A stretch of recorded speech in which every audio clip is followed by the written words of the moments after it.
আছে দুঃখ, আছে মৃত্যু, বিরহ দহন লাগে, তবুও শান্তি, তবু আনন্দ, তবু অনন্ত জাগে। আজকের প্রবন্ধ বিরোধের সামঞ্জস্য। আছে মৃত্যু, বিরহ দহন লাগে, তবুও শান্তি।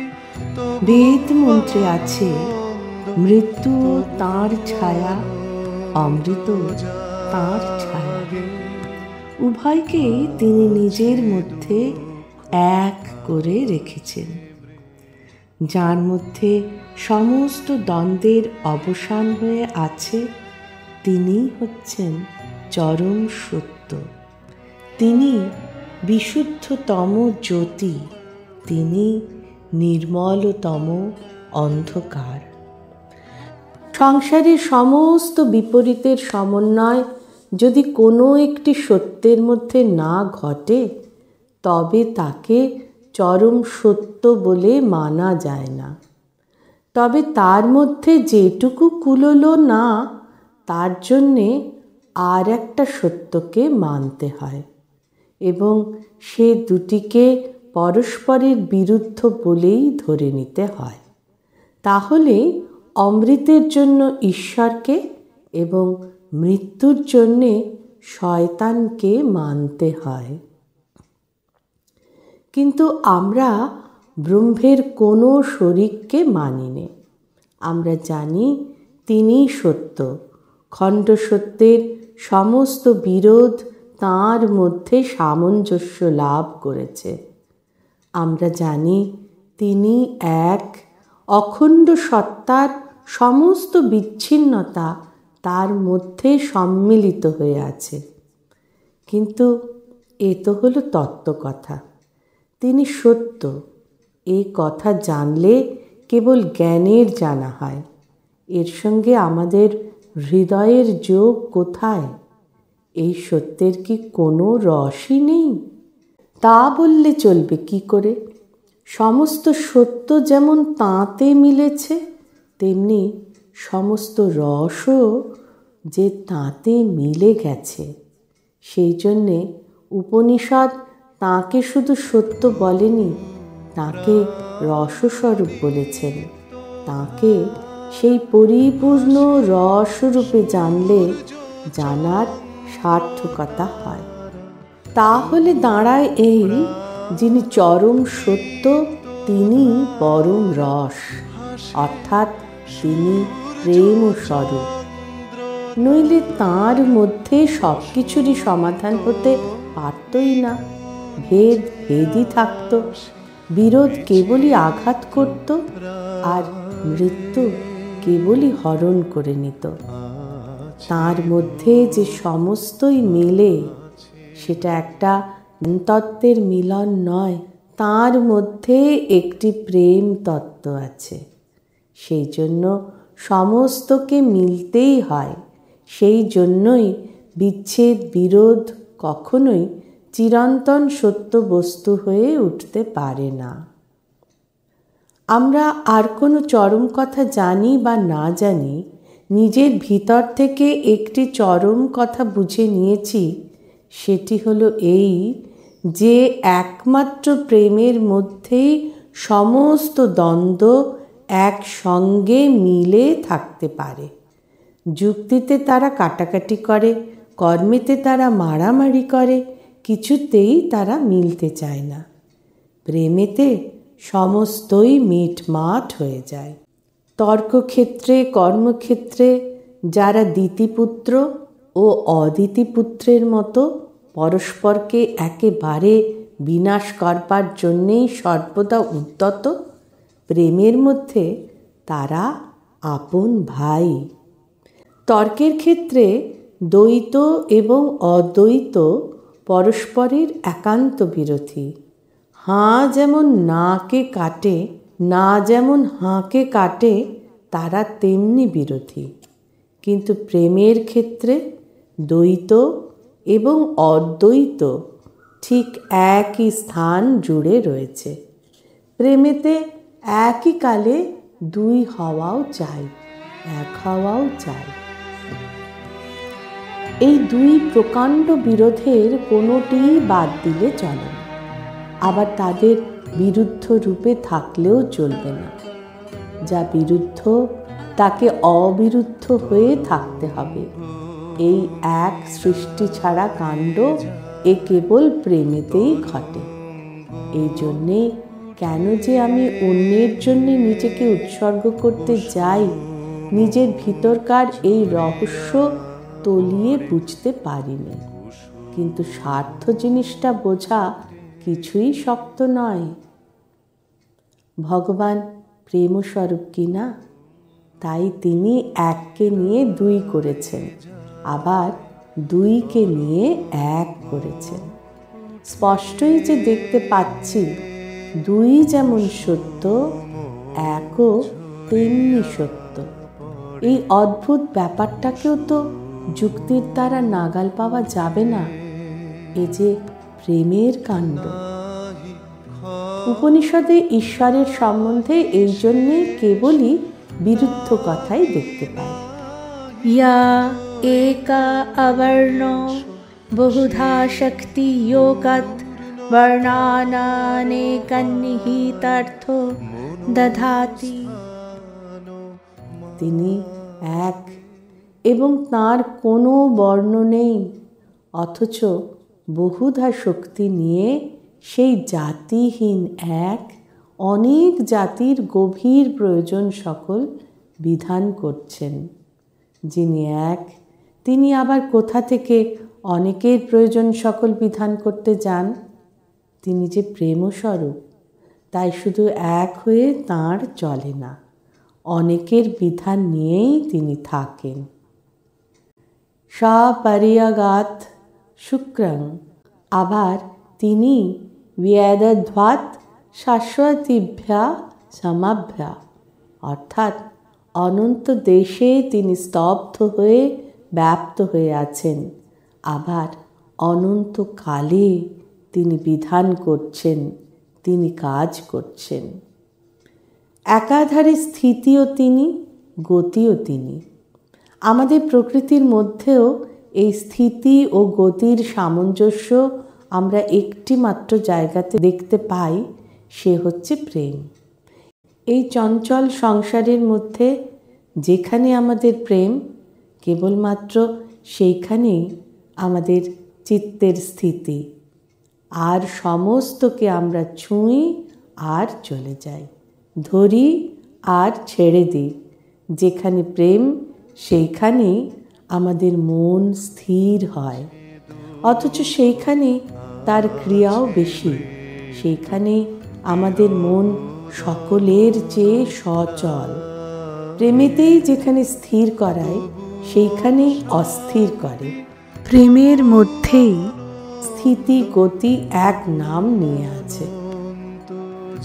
কর্মক্ষেত্রে ত্যাগ এবং লাভ ভিন্ন শ্রেণীভুক্ত, তারা বিপরীত পর্যায়ে। প্রেমেতে ত্যাগও যা, লাভও তাই। যাকে ভালোবাসি তাকে যা দিই, সেই দেওয়াটাই লাভ। আনন্দের হিসেবের খাতায় জমা খরচ একই জায়গায়, সেখানে দেওয়াও যা, পাওয়াও তা। ভগবানও সৃষ্টিতে এই যে আনন্দের যোগ্য, এই যে প্রেমের খেলা ফেঁদেছেন, এতে তিনি নিজেকে দিয়ে নিজেকেই লাভ করছেন। এই দেওয়া পাওয়াকে একেবারে এক করে দেওয়াকেই বলে প্রেম। দর্শনশাস্ত্রে মস্ত একটা তর্ক আছে, ঈশ্বর পুরুষ কি অপুরুষ, তিনি সগুণ কি নির্গুণ, তিনি পার্সোনাল কি ইমপার্সোনাল। প্রেমের মধ্যে এই হ্যাঁ না একসঙ্গে মিলে আছে। প্রেমের একটা কোটি সগুণ, আর একটা কোটি নির্গুণ। তার একদিক বলে আমি আছি, আর একদিক বলে আমি নেই।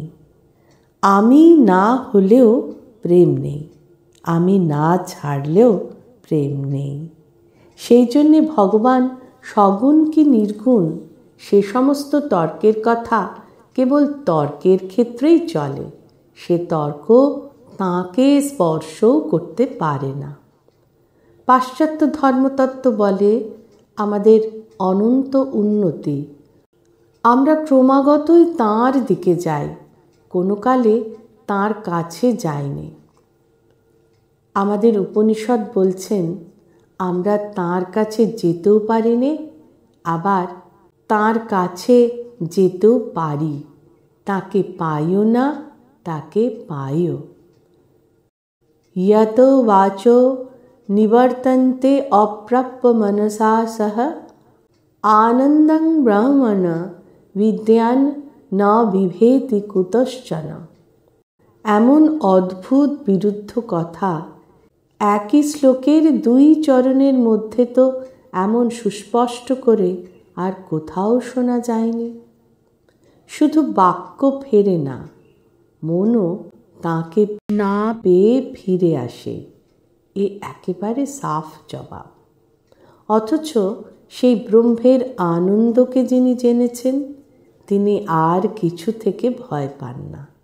তবেই তো যাকে একেবারেই জানা যায় না তাকে এমনি জানা যায় যে আর কিছু থেকেই ভয় থাকে না। সেই জানাটা কিসের জানা? আনন্দের জানা, প্রেমের জানা।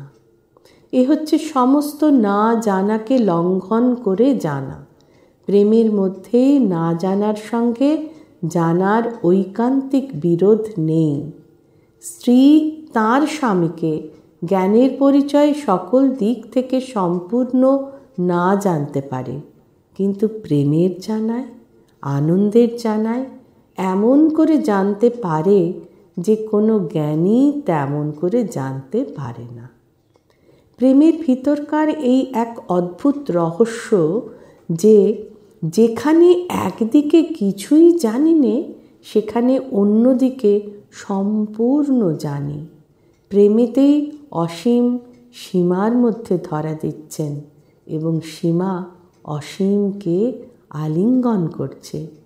তর্কের দ্বারা এর কোনো মীমাংসা করবার জো নেই।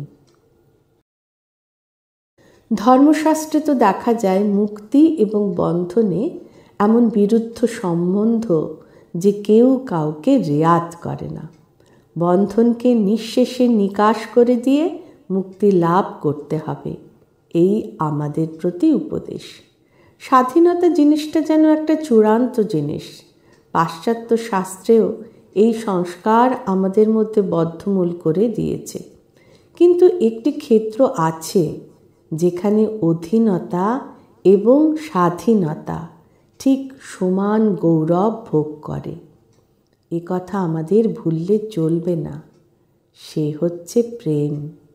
সেখানে অধীনতা স্বাধীনতার কাছে এক চুলও মাথা হেঁট করে না।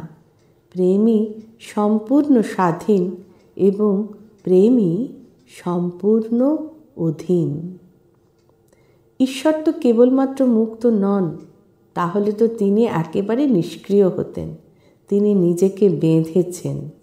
না যদি বাঁধতেন তাহলে সৃষ্টিই হতো না এবং সৃষ্টির মধ্যে কোনো নিয়ম, কোনো তাৎপর্যই দেখা যেত না। তাঁর যে আনন্দ রূপ, যে রূপে তিনি প্রকাশ পাচ্ছেন, এই তো তাঁর বন্ধনের রূপ।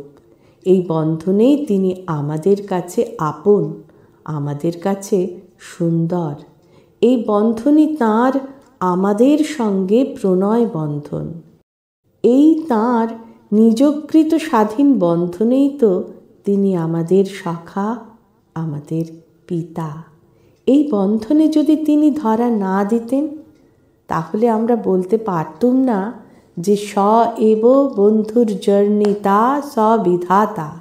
তিনি বন্ধু, তিনি পিতা, তিনি বিধাতা। এত বড় একটা আশ্চর্য কথা আমাদের মুখ দিয়ে বের হতেই পারত না। কোনটা বড় কথা? ঈশ্বর শুদ্ধ, বুদ্ধ, মুক্ত, এইটে না। তিনি আমাদের সঙ্গে পিতৃত্বে, সখিত্বে, পতিত্বে বদ্ধ। এইটে দুটোই সমান বড় কথা। অধীনতাকে অত্যন্ত ছোট করে দেখে তার সম্বন্ধে আমাদের একটা হীন সংস্কার হয়ে গেছে। এরকম অন্ধ সংস্কার আরও আমাদের অনেক আছে। যেমন আমরা ছোটকে মনে করি তুচ্ছ, বড়কেই মনে করি মহৎ, যেন গণিত শাস্ত্রের দ্বারা কাউকে মহত্ব দিতে পারে। তেমনি সীমাকে আমরা গাল দিয়ে থাকি, যেন সীমা জিনিসটা যে কী তা আমরা কিছুই জানি। সীমা একটা পরমাশ্চর্য রহস্য। এই সীমাই তো অসীমকে প্রকাশ করছে। এ কি অনির্বচনীয়, এর কি আশ্চর্য রূপ, কি আশ্চর্য গুণ, কি আশ্চর্য বিকাশ।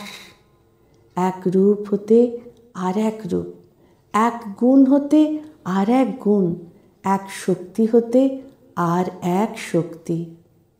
এরই বা নাশ কোথায়? এরই বা সীমা কোনখানে? সীমা যে ধারণাতীত বৈচিত্র্যে, যে অগণনীয় বহুলত্বে, যে অশেষ পরিবর্তন পরম্পরায় প্রকাশ পাচ্ছে, তাকে অবজ্ঞা করতে পারে এত বড় সাধ্য আছে কার? বস্তুত আমরা নিজের ভাষাকেই নিজে অবজ্ঞা করি, কিন্তু সীমা পদার্থকে অবজ্ঞা করি এমন অধিকার আমাদের নেই। অসীমের অপেক্ষা সীমা কোনো অংশেই কম আশ্চর্য নয়। অব্যক্তের অপেক্ষা ব্যক্ত কোনো মতেই অশ্রদ্ধেয় নয়। স্বাধীনতা অধীনতা নিয়েও আমরা কথার খেলা করি। অধীনতাও যে স্বাধীনতার সঙ্গেই এক আসনে বসে রাজত্ব করে, এ কথা আমরা ভুলে যাই। স্বাধীনতাই যে আমরা চাই তা নয়, অধীনতাও আমরা চাই। যে চাওয়াতে আমাদের ভিতরকার এই দুই চাওয়ারই সম্পূর্ণ সামঞ্জস্য হয়, সেই হচ্ছে প্রেমের চাওয়া। বন্ধনকে স্বীকার করে বন্ধনকে অতিক্রম করব, এই হচ্ছে প্রেমের কাজ। প্রেম যেমন স্বাধীন, এমন স্বাধীন আর দ্বিতীয় কেউ নেই। আবার প্রেমের যে অধীনতা, এত বড় অধীনতাই বা জগতে কোথায় আছে? অধীনতা জিনিসটা যে কত বড় মহিমান্বিত, বৈষ্ণব ধর্মে সেইটি আমাদের দেখিয়েছে। অদ্ভুত সাহসের সঙ্গে অসংকোচে বলেছে, ভগবান জীবের কাছে নিজেকে বাঁধা রেখেছেন। এই পরম গৌরবের ওপরেই জীবের অস্তিত্ব। আমাদের পরম অভিমান এই যে তিনি আমাদের ছেড়ে থাকতে পারেননি। এই বন্ধনটি তিনি মেনেছেন, নইলে আমরা আছি কি করে? মা যেমন সন্তানের, প্রণয়ী যেমন প্রণয়ীর সেবা করে, তেমনি তিনি বিশ্ব জুড়ে আমাদের সেবা করছেন। তিনি নিজে সেবক হয়ে সেবা জিনিসটাকে অসীম মাহাত্ম্য দিয়েছেন। তার প্রকাণ্ড জগৎটি নিয়ে তিনি তো খুব ধুমধাম করতে পারতেন, কিন্তু আমাদের মন ভোলাবার এত চেষ্টা কেন? নানা ছলে নানা কলায় বিশ্বের সঙ্গে আমাদের এত অসংখ্য ভালো লাগাবার সম্পর্ক পাতিয়ে দিয়েছেন কেন? এই ভালো লাগাবার অপ্রয়োজনীয় আয়োজনের কি অন্ত আছে? তিনি নানা দিক থেকে কেবলই বলছেন, তোমাকে আমার আনন্দ দিচ্ছি, তোমার আনন্দ আমাকে দাও। তিনি যে নিজেকে চারিদিকেই সীমার অপরূপ ছন্দে বেঁধেছেন, নইলে প্রেমের গীতিকাব্য প্রকাশ হয় না যে। এই প্রেম ও স্বরূপের সঙ্গে আমাদের প্রেম যেখানেই ভালো করে না মিলছে, সেখানেই সমস্ত জগতে তার বেসুরটা বাজছে। সেইখানে কত দুঃখ যে জাগছে তার সীমা নেই। চোখের জল বয়ে যাচ্ছে। ওগো প্রেমিক, তুমি যে প্রেম কেড়ে নেবে না, তুমি যে মন ভুলিয়ে নেবে। একদিন সমস্ত মনে প্রাণে কাঁদিয়ে তারপরে তোমার প্রেমের ঋণ শোধ করাবে। তাই এত বিলম্ব হয়ে যাচ্ছে, তাই তো সন্ধ্যা হয়ে আসে, তবু আমার অভিসারের সজ্জা হলো না। মিলন হবে বলে আলোয় আকাশ ভরা, তোমায় আমায় মিলন হবে বলে ফুল শ্যামল